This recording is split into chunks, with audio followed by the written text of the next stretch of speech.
Dobrý den, dnes se budeme věnovat dřevorubeckému sportu. V Jihlavě se konal jeden z podniků evropské série Eurojack. Seriál, který představuje nejlepší dřevorubce starého kontinentu.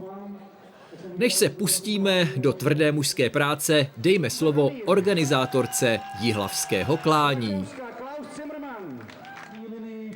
Následovat bude velice atraktivní házení sekerou, potom budou ruční pily, kaprovky, uvidíte triton. My máme obrovskou podporu od města Jihlavy, ovšem bez toho by to taky nešlo. Takže co se týče Jihlavy, to problém nebyl najít místo, protože byl velký zájem od města samotného.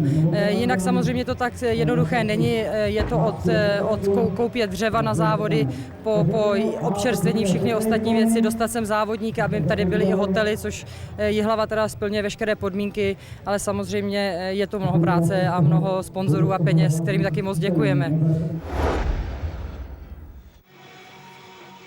Pro každý závod se ze 13 existujících disciplín vybere 6, z toho 3 klasické a 3 další. Se 17 jsme tam viděli mladého nadějného českého juniora Jana Kamíra, který se statečně bil s daleko staršími a silnějšími borci a ve finálové 20 pochopitelně skončil jako poslední, ale je to určitě velice talentovaný dřevorubec, i když se učí kuchařem. A jdeme na ty nejlepší. Tady jsou startovní čísla 4, 5, 6 a právě Švýcar Stefan Hübscher se 4 zvládl přesekat kmen za 28 vteřin a 66 setin, což mu vyneslo v téhle disciplíně 3. místo a 18 bodů do celkového hodnocení. A tady už nás čeká další trojice a v té je se startovním číslem 3 také David Síla, velmi dobrý český závodník. Vidíte, že nejsou to ledasjaké pily, ale jsou to opravdu nesmírně drahé a cenné nástroje, samozřejmě ostré jako břitva. David Síla vstoupil do soutěže velice dobře a tuhle disciplínu vyhrál. Na 2. místě skončil s 2 Christoph Geisler. David Síla přesekal poleno za méně než 20 vteřin a byl to skvělý vstup do jihlavského klání. Tady máme českého borce v té čepičce. Na 4. místě potom skončil Rakušan Armin Kugler a na 5. Švéd Eriksson. A než se dostaneme k házení sekirou na terč, pojďme si říct, jaký je princip závodu Eurojack. V sobotu probíhá kvalifikace, do které se může přihlásit prakticky každý závodník starší 18 let. No a kvalifikací projde 10 nejlepších do finále, kde nastoupí proti 10 nejúspěšnějších dřevorubců dané sezóny a může se s nimi poměřit.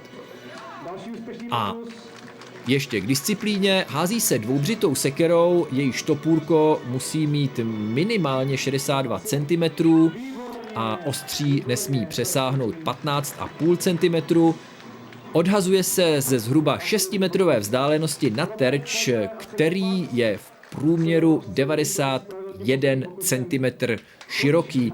No a je rozdělen na 10 cm kruhy a podle zaseknutí získávají závodníci body. Vůbec nejlépe si v házení sekerou na cíl vedl Thomas Gerber ze Švýcarska. Ten získal 38 bodů, o 2. a 3. místo se s 35 body dělil další Švýcar Stefan Hübscher a Němec Markus Fegele. No a jak si vedl český závodník David Síla, naházel 23 bodíků, tedy na terč, a tomu přineslo 15 bodů do celkového hodnocení. Tam ho máme vzadu v čepičce. Jinak trefení středu je za 15 bodů, první kruh je za 12, druhý kruh za 8, třetí za 5 a poslední 4. vnější je za 2 body.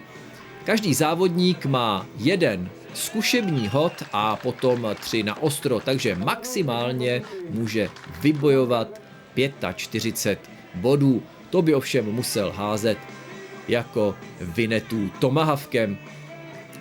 Je to disciplína, ve které nejde o sílu, ale jde o zručnost a přesnost a vyžaduje samozřejmě obrovské množství tréninku, protože navíc ta sekera, když má ještě vykonat za letu minimálně jeden obrat, tak to rozhodně není žádná jednoduchá záležitost. Tak jste viděli jeden středový zásah. Tak ještě rekapitulace téhle disciplíny. Český závodník David Síla skončil těsně pod touto pěticí na 6. místě. Kdo někdy v životě zkoušel ruční řezání pilou, asi ví, co je to za dřinu, a navíc řezat touhletou obrovskou jednomužnou pilou je určitě vyčerpávající záležitost. Disciplína, ve které má každý závodník svého asistenta, řeže se jeden kotouč a ten asistent tam slouží za prvé k tomu, že ten řez může klínem rozevírat a za druhé může pilu sprejem přimazávat. Musí dojít k čistému odpadnutí kotouče, pokud se ten kotouč odlomí, tak je závodník diskvalifikován a končí až jako nejhorší v celém startovním poli. Viděli jsme tam Davida Sílu, který v disciplíně singleback opět předvedl výborný výkon, 11 vteřin a 5 desetin, to byl třetí nejlepší výsledek. První skončil Christoph Geisler, který uřízl jeden kotouč za úžasných 9,90, tak to běhá zhruba kvalitní sprinter 100. Druhý byl Cyril Pabst a třetí David Síla, který měl tu soutěž velmi dobře po 3 disciplínách rozjetou.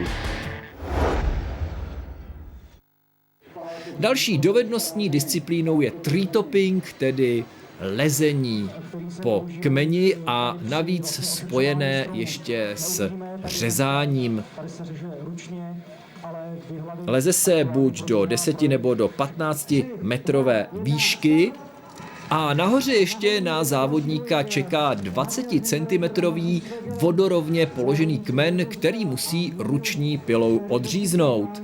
No a čas se počítá v okamžiku, kdy ten odříznutý kotouč dopadne na zem. Zase nic lehkého a znovu vidíme českého závodníka Davida Sílu, který je ovšem civilním povoláním hasič, která se chystá na svůj výstup do výšin. Řeže se samozřejmě poněkud jinou pilou, protože tahat tam toho velikánského kapra by bylo velice složité, a tady David Síla, který i tree topping zvládl velice dobře a obsadil v něm 3. místo v čase 26,54 a bral za to zase 18 bodů. Vítěz z té 20 bere 20 a potom po jednom bodíku další závodníci mají méně. To celé se postupně sčítá, no a kdo na konci soutěže má těch bodů nejvíc, tak je celkovým vítězem. No a David Síla i v téhle disciplíně pokračoval ve výborných výsledcích. Nakonec nejlepším byl Markus Fegele z Německa v čase 23,04 a pomyslné stříbro bral Thomas Gerber, Švýcar, za čas 23,57. Ještě připomenu také výsledek juniora Jana Kamíra, který pochopitelně těm nejlepším nestačil a z téhle disciplíny byl dokonce diskvalifikován, to znamená, že nesprávně odřízl ten vodorovný kmen, který je tam na konci připevněný. Po pádu se mačkají stopky a tady už máme výsledky. Markus Fegele ve vynikajícím čase, ale David Síla byl stále ve hře o stupně vítězů. Velice nevyzpytatelnou disciplínou jsou létající kotoučky. Tady se řeže motorovou pilou a odřezává se 20 kotoučků ze stojícího kmene, který není nikterak připevněný. A kotoučky navíc ještě musí být celistvé. Tak se podívejte, jak je to nesmírně složité a ještě si je závodník musí počítat. No ale tohle jsou opravdoví profíci, kteří se tomuto sportu věnují velice intenzivně a taky zdánlivě neřešitelný úkol šel docela pěkně od ruky. Tady se 14 končil své vystoupení Johannes Maurer z Rakouska, ale ten žádný úžasný výkon nezaznamenal. Tady máme další trojici závodníků, kteří řeší zdánlivě neřešitelné, ale odřezávat kotoučky se jim dařilo celkem úspěšně.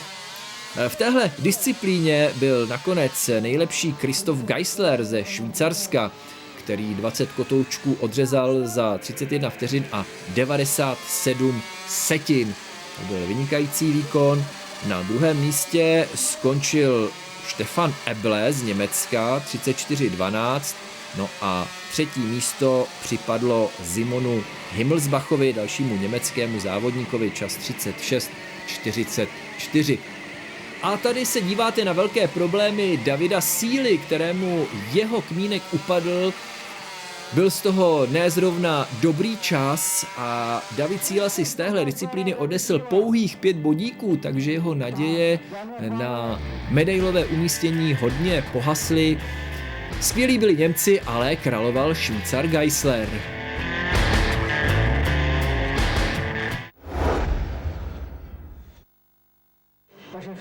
Královskou disciplínou soutěžního dřevorubeckého sportu je springboard, tedy sekání z prkna. To vychází z dávných dřevorubeckých tradic, kdy se tak muži ostrých seker a pil dostávali do korun stromů, kde pak pokračovali ve své práci. Buď se soutěží z jednoho prkna nebo ze dvou, tady to byla 2 prkna. Závodník musí nejprve vysekat takový zářez, do kterého umístí jedno prkno, z toho vyleze na druhé a pak teprve může přesekávat ten kmen, který je nahoře. Zdánlivě opět neřešitelný úkon zvládali závodníci neuvěřitelně rychle ve skvělých časech. Vítězem se stal Armin Kügler z Rakouska se startovním číslem 5, který dokázal vylézt a přesekat kmen za minutu a 19 vteřin. To byl skvělý výkon. Na druhém místě skončil Thomas Gerber ze Švýcarska a na třetím místě skončil další Švýcar Pirmin Gnedinger. Tomu to trvalo minutu 33 vteřin a 57 setin. Tak z těch obrázků, které vidíte, musíte uznat, že je to opravdu královská disciplína a tady je David Síla, který ještě měl šanci něco s tím nepříznivým vývojem udělat, ale nedařilo se mu ani v téhle královské disciplíně, protože mu vypadlo prkno, no a to byla pochopitelně další obrovská ztráta pro českého závodníka. Skončil uprostřed startovního pole v téhle disciplíně a získal ve springboardu jenom 10 bodů a to byl konec nadějí pro českého závodníka, který do soutěže skvěle vstoupil, ale potom to s ním šlo trošku od 10 k 5. Každopádně podal statečný výkon a rozhodně se v soutěži nestratil. Celý závod jsem se pohyboval na těch předních příčkách, ale 2 poslední disciplíny mi zrovna moc nevyšly. Došla mi síla a dělal jsem mi chyby, tak proto to 4. místo. Při létajících polínkách jsem se úplně nesoustředil a schodil jsem si špalek, to byla jedna velká chyba. A druhou velkou chybu jsem udělal při springboardu, když jsem podcenil kapsu, tu vrchní. Měl jsem pocit, že